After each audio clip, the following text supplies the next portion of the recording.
ધોરણ 6 પ્રકરણ 11 ભૂમિ સ્વરૂપો. પૃથ્વીના પોપડાની અંદર સમયાંતરે હલનચલન થતું હોય છે. તે જમીનના સ્વરૂપો રચે છે અને બદલે છે. આવો અનુભવ પણ આપણને ભૂકંપના આંચકાઓ દ્વારા તો ક્યાંક જ્વાળામુખી કે સુનામી જેવી ઘટનાઓ દ્વારા થાય છે.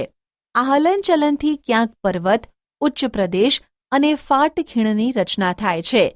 તે ઉપરાંત નદી, હિમનદી, પવન, સમુદ્રના મોજા જોવા કુદરતી બળોના લીધે ધોવાણ અને નિક્ષેપણ ક્રિયા દ્વારા કાંપના મેદાનો, ખીણો અને કોતરોની રચના થાય છે.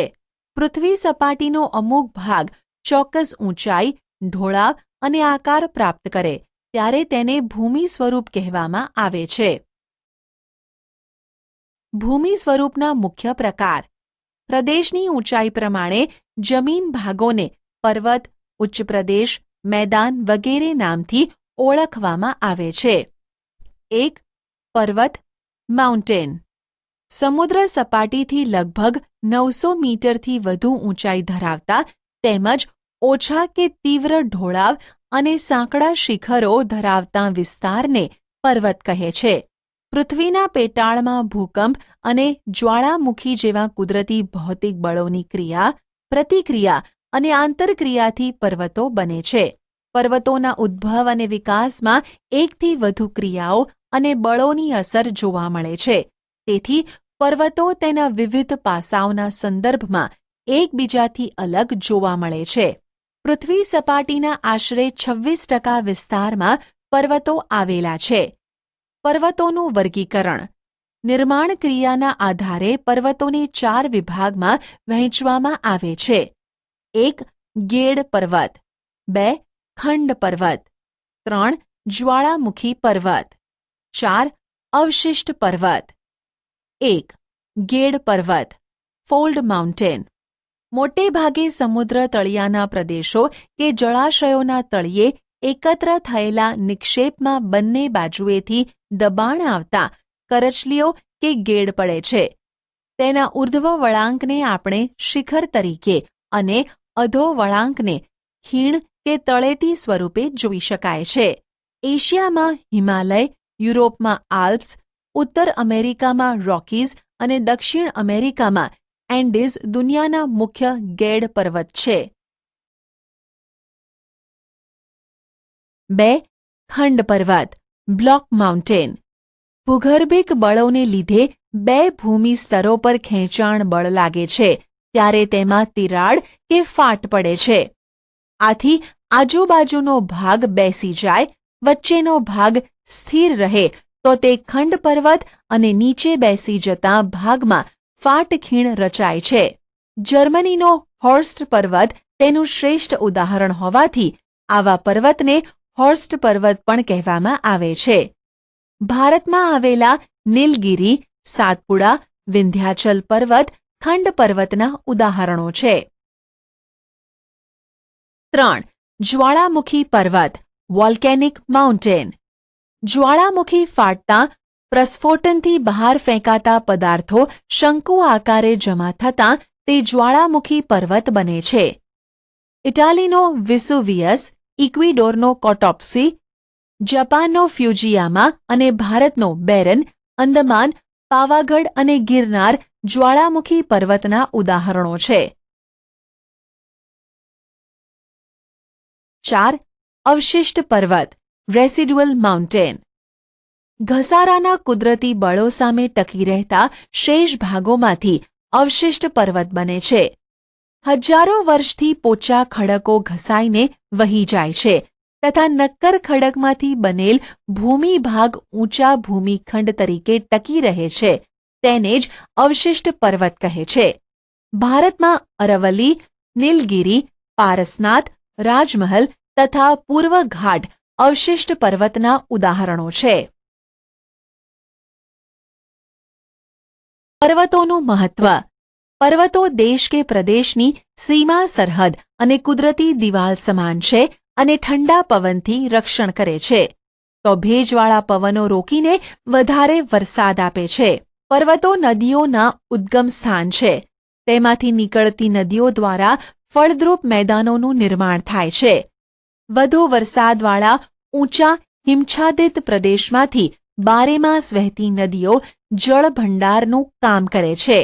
જળવિદ્યુત ઉત્પન્ન કરવા માટે તે જરૂરી છે. ઉપરાંત પર્વતો જંગલ સંપત્તિ, ખનિજ સંપત્તિ અને પ્રાણી સંપત્તિના ભંડાર છે. પ્રવાસન ઉદ્યોગ, ચલચિત્ર ઉદ્યોગ તથા પર્વતારોહકો માટે પર્વતો આશીર્વાદરૂપ છે. વિશ્વની કુલ વસ્તીના 10મા ભાગની વસ્તી માટે રહેઠાણનું સ્થાન છે. તેનું શ્રેષ્ઠ ઉદાહરણ છે મેક્સિકો અને બગોટા. ઉચ્ચ પ્રદેશ પ્લેટુ. સમુદ્ર સપાટીથી આશરે 180 મીટરથી વધુ ઊંચાઈ ધરાવતા તથા ટોચ ઉપરથી પ્રમાણમાં પહોળા અને સપાટ ભૂમિ ભાગને ઉચ્ચ પ્રદેશ કહેવામાં આવે છે. પૃથ્વી સપાટીનો 18% ભાગ ઉચ્ચ પ્રદેશો રોકે છે. ઉચ્ચ પ્રદેશોનું વર્ગીકરણ. ભૌગોલિક સ્થાન અને સંરચનાના આધારે ઉચ્ચ પ્રદેશોને 3 ભાગમાં વહેંચી શકાય છે. 1. આંતરપર્વતીય ઉચ્ચ પ્રદેશ. 2. પર્વત પ્રાંતીય ઉચ્ચ પ્રદેશ. 3. ખંડીય ઉચ્ચ પ્રદેશ. 1. આંતરપર્વતીય ઉચ્ચ પ્રદેશ ઇન્ટરમોન્ટેન પ્લેટો.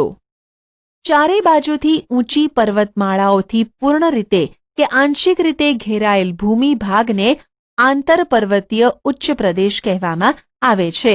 તિબેટનો ઉચ્ચ પ્રદેશ અને મોંગોલિયાનો ઉચ્ચ પ્રદેશ જેના ઉદાહરણો છે.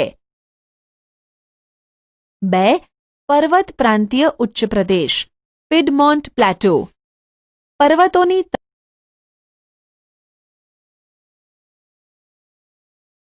2. પર્વત પ્રાંતીય ઉચ્ચ પ્રદેશ પિડમોન્ટ પ્લેટો. પર્વતોની તળેટીમાં એક તરફ સીધો ઢોળાવ ધરાવતા પ્રદેશને પર્વત પ્રાંતીય ઉચ્ચ પ્રદેશ કહેવામાં આવે છે. પેન્ટાગોનિયા દક્ષિણ અમેરિકા, પિડમોન્ટ યુએસ, ભારતમાં માળવાનો ઉચ્ચ પ્રદેશ જેનું શ્રેષ્ઠ ઉદાહરણ છે. 3. ખંડીય ઉચ્ચ પ્રદેશ કોન્ટિનેન્ટલ પ્લેટો. ભૂગર્ભિક હલનચલનથી ઉચકાયેલા ભૂમિ ભાગને કે મોટા ભૂમિ ભાગ પર લાવાના સ્તરો ખૂબ ઊંચાઈ સુધી ઠરવાથી ખંડીય ઉચ્ચ પ્રદેશનું નિર્માણ થાય છે. ભારતમાં મહારાષ્ટ્રનો લાવાનો ઉચ્ચ પ્રદેશ, બ્રાઝિલનો ઉચ્ચ પ્રદેશ, અરબસ્તાનનો ઉચ્ચ પ્રદેશ, સ્પેન, ગ્રીનલેન્ડ, એન્ટાર્કટિકાનો અરબસ્તાનનો ઉચ્ચ પ્રદેશ જેના ઉદાહરણો છે. ઉચ્ચ પ્રદેશનું મહત્વ. ઉચ્ચ પ્રદેશની લાવાની ફળદ્રુપ જમીન હોય તો કપાસની ખેતી માટે અનુકૂળ બને છે. પ્રાચીન નક્કર ખડકના ઉચ્ચ પ્રદેશમાંથી લોખંડ, મેંગનીઝ, સોનું જેવી કિંમતી ખનિજો મળે છે. જેમ કે ભારતનો છોટા નાગપુરનો ઉચ્ચ પ્રદેશ. આ જ ઉચ્ચ પ્રદેશમાં ઢોળાવો પશુપાલન માટે ખૂબ જ મહત્વના છે. પ્રવાસન અને ફિલ્મ શૂટિંગ માટે ઉપયોગી છે. જાણવા જેવું. ગુજરાતના સૌરાષ્ટ્ર કલ્પની લગભગ મધ્યમાં ઉચ્ચ પ્રદેશની રચના થયેલી છે. મેદાન.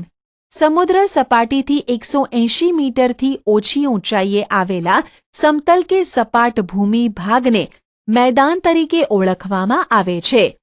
તે પૃથ્વી સપાટીના લગભગ 55% ભાગ પર ફેલાયેલ છે. દુનિયાના મોટા ભાગના મેદાન નદીઓ દ્વારા ઠલવાયેલ માટીમાંથી નિર્માણ પામ્યા છે. નદીઓ સિવાય કેટલાક મેદાનોનું નિર્માણ પવન, જ્વાળામુખી અને હિમ નદીઓ દ્વારા પણ થાય છે. મેદાનોનું વર્ગીકરણ. નિર્માણના આધારે મેદાનોનું વર્ગીકરણ આ પ્રમાણે કરી શકાય. 1. કિનારાના મેદાન, સંરચનાત્મક મેદાન. 2. ઘસારણના મેદાન. 3. નિક્ષેપણના મેદાન. 1.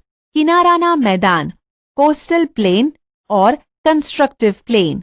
આ મેદાનોનું નિર્માણ મુખ્યત્વે સમુદ્ર કિનારા એટલે કે પૃથ્વીની ભૂગર્ભિક હિલચાલને કારણે સમુદ્ર કિનારા નજીકનો ખંડીય છાજલીનો ભૂમિભાગ ઊંચકાય ત્યારે બનતા મેદાનને સંરચનાત્મક મેદાન કહે છે. આવા મેદાન મોટે ભાગે ભૂમિખંડના કિનારે જોવા મળે છે.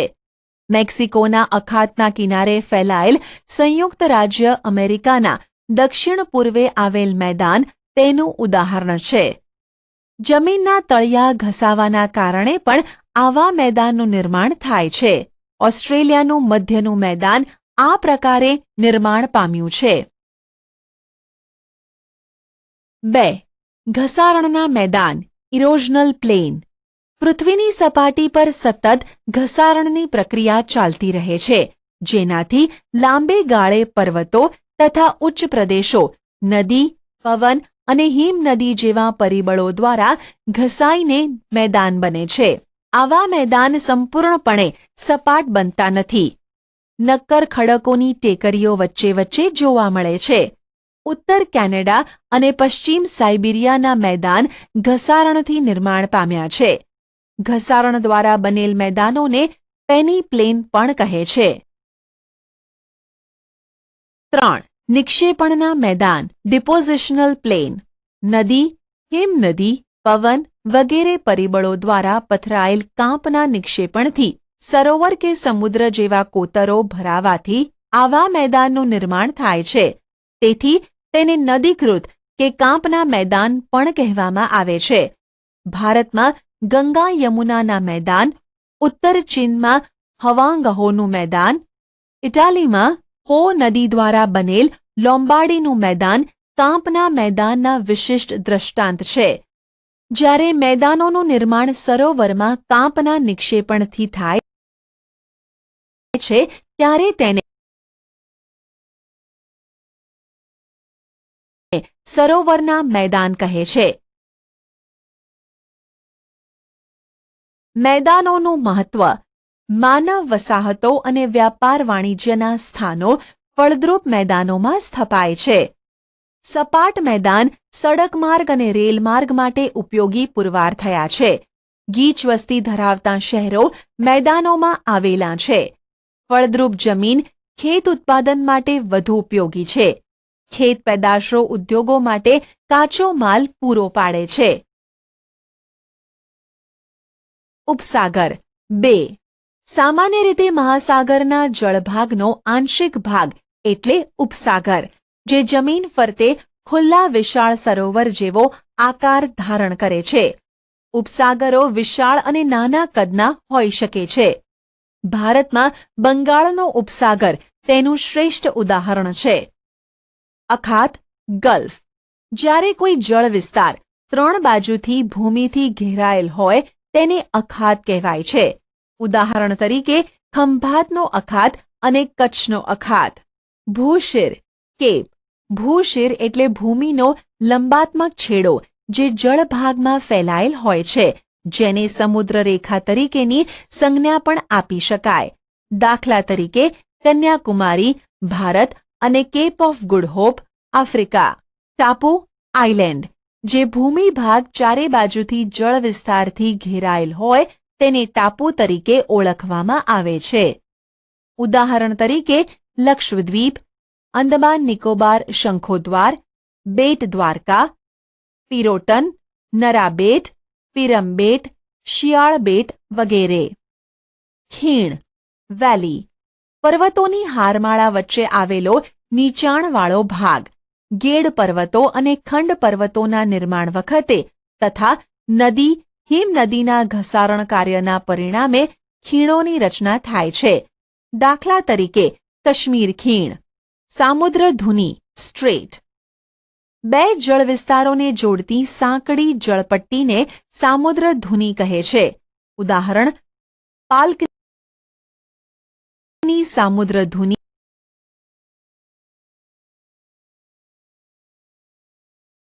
ભારત અને શ્રીલંકા વચ્ચે.